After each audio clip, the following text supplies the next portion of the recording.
ورزش کرنے سے انسان دبلا نہیں ہوتا۔ رزق میں تنگی پیدا کرنے والے کام: بچے ہوئے کھانے کو کوڑے میں ضائع کرنا، گھر میں آئے مہمان سے ٹھیک سلوک نہ کرنا۔ چقندر جسم کی چکنائی کو دور بھگاتا ہے، خون سے جراثیم کو ختم کرتا ہے اور جلد کو تر و تازہ اور جوان رکھتا ہے۔ گرم تیل سے مالش کرو، اس سے پٹھوں میں دوران خون بہترین ہوتا ہے۔ خالی پیٹ مونگ پھلی کھانے سے انسان کی بھوک ختم ہو جاتی ہے۔ اگر آپ کے سر میں درد ہو تو پالا کا استعمال ہرگز نہ کریں۔ راستے میں کھجوریں کھا کر اوپر سے دودھ پی لو، گیس کا مسئلہ حل ہو جاتا ہے۔ رات کو بادام پانی میں بھگو کر صبح نہار منہ کھانے سے حافظہ تیز ہوتا ہے۔ پیٹ میں درد ہو تو پودینے کے پتے چبا لیا کریں۔ آٹا نیم گرم پانی سے گوندھ لیں، روٹی نرم و ملائم بنے گی اور پھٹے گی بھی نہیں۔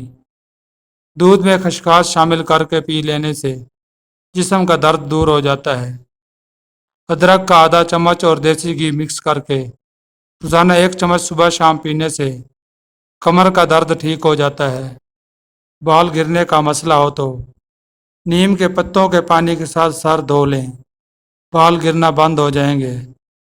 اگر آپ کی بینائی کمزور ہو تو صبح اٹھتے ہی پالک کے پتوں کو دیکھیں، کام سنائی دینے لگے تو رات کو کان میں انگلی پر ناریل کا تیل لگا کر دونوں کانوں میں پھیر دو۔